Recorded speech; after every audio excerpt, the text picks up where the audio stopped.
আসসালামু আলাইকুম, আমি মোহাম্মদ আশরাফ খান। বর্তমানে পড়ালেখা করতেছি জগন্নাথ বিশ্ববিদ্যালয় জেনেটিক ইঞ্জিনিয়ারিং অ্যান্ড বায়োটেকনোলজি ডিপার্টমেন্টে।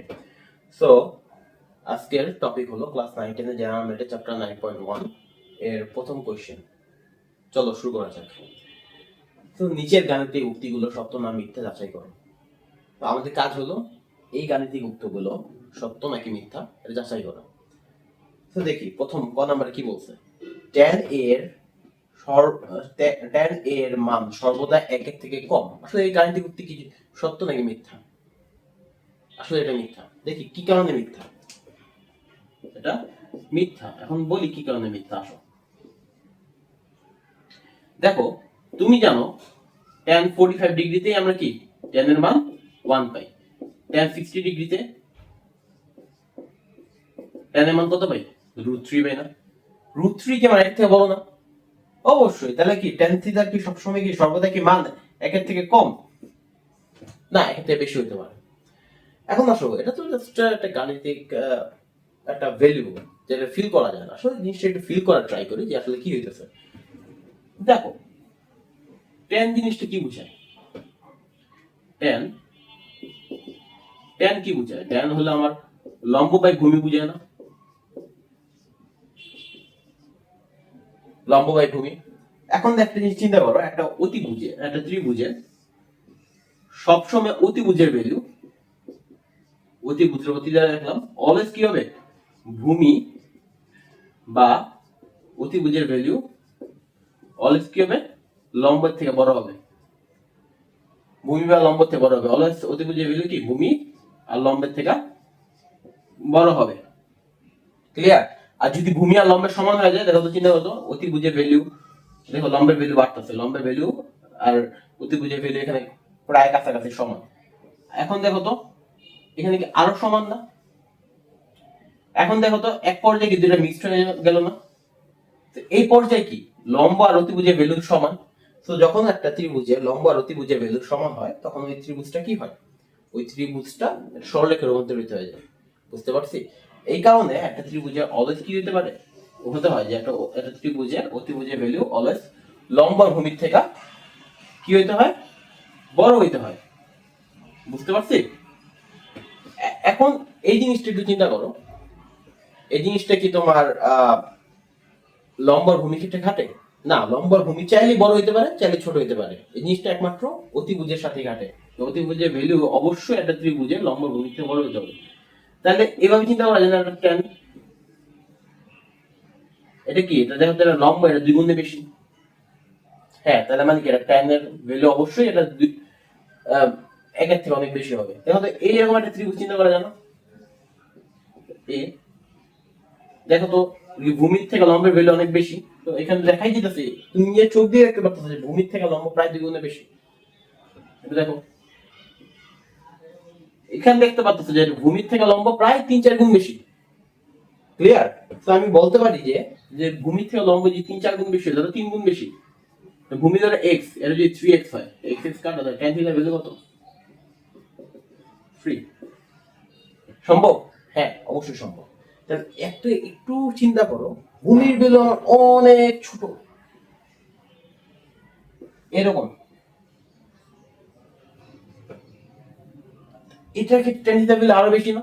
তো ভূমির ভ্যালু একবারে ছোট অসম্ভব না? হ্যাঁ, তাহলে tan থিটার সর্বোচ্চ ভ্যালু কত অসম্ভব? অসীম পর্যন্ত যাওয়া সম্ভব। বুঝতে পারছি? তো tan থিটার ভ্যালু চাইলে একের থেকে অনেক বড় হতে পারে। ক্লিয়ার? এখন আসো সেকেন্ড খ নাম্বার। খ নাম্বার কি বলছে? cot a হলো cot আর a গুণফল। এটা যে আমি আগে একটা ভিডিও বানাইছিলাম ডাইসেকশন অফ ট্রিগোনোমেট্রিক ফাংশন, ওখানে সুন্দরভাবে এক্সপ্লেইন করছি। এটা আসলে হয় না, কারণ কি? কারণ cot a হলো একটা ফাংশন অফ কোণ। এর ফাংশন অফ কোণ। বুঝতে পারছি? এটা একটা কি ফাংশন অফ কোণ, বা বলতে পারো cot a ইকুয়াল কি ফাংশন অফ a কোণ। ক্লিয়ার? এই ফাংশনটার কাজ কি? এই ফাংশনটার কাজ হলো তোমার কোন একটা ত্রিভুজের ভূমি বাই লম্বের অনুপাত বের করে দাও। ভূমি বাই লম্বের অনুপাত বের করে দাও। বুঝতে পারছি? এটা হলো আমার কট ফাংশনের কাজ, যে কোনো একটা ত্রিভুজের ভূমি বাই লম্বের অনুপাত বের করে দাও। বুঝতে পারছি? তাহলে এটা কি কোনো গুণ হইলো? একটা ফাংশন অফ এ বলতে কি বোঝাচ্ছে? এটা একটা ফাংশন। যেটা কার উপর নির্ভরশীল, এর উপর নির্ভরশীল। ফাংশন দেখতে কিরকম হতে পারে চিন্তা করতে পারে, এটা কি একটা ফাংশন হতে পারে না? ফাংশন অফ এক্স ধরো, function of x equal to কি এক্স স্কয়ার। তাহলে এখানে ফাংশন অফ 1 এর ভ্যালু দেখো 1 স্কয়ার, ফাংশন অফ 2 এর ভ্যালু দেখো 4। তো এখানে কি গুণ হয়ে যাচ্ছে কিছু না, এটা বুঝে যাচ্ছে যে এখানে যা ইনপুট দিয়েছি এখানে এটা ইনপুট হইতেছে x এর জায়গায়, আউটপুট বের করতেছে একটা নির্দিষ্ট। ইনপুট যদি 2 দেই আউটপুট বের হইতেছে 2 স্কয়ার, ইনপুট যদি 1 দেই আউটপুট বের হইতেছে 1 স্কয়ার।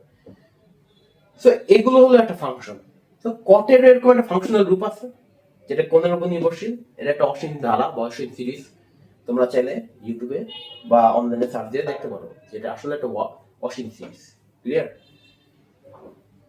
যারা কিউরিয়াস তারা দেখতে পারো, ঠিক আছে? সবাই লাগে না, মানে এই জিনিসটা বুঝলে হবে যে জিনিসটা আসলে একটা ফাংশন, যেটার কাজ হলো ভূমি বা লম্ব বের করে দেওয়া।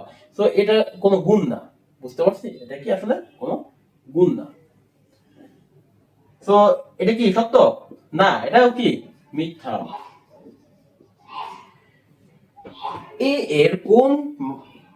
এর কোন একটি মানের জন্য sec a 12/5, এটা কি সত্য? চিন্তা করি এটা সত্য নাকি। দেখো তো sec a বলতে কি বুঝে আমার, অতি বাই ভূমি, বুঝতে পারছি? তো অতিভুজটা কি আমার ভূমির থেকে অলওয়েজ বড় হবে না? ক্লিয়ার? তাহলে কি sec এর ভ্যালু অলওয়েজ কি আমার একের থেকে বড় হওয়া সম্ভব না? বুঝতে পারলাম? দেখো এটা একটা অতিভুজ, একটা ত্রিভুজে এভাবে না চিন্তা করে এভাবে চিন্তা করতে পারো, আরো ইজি হবে ডেমনস্ট্রেট করা।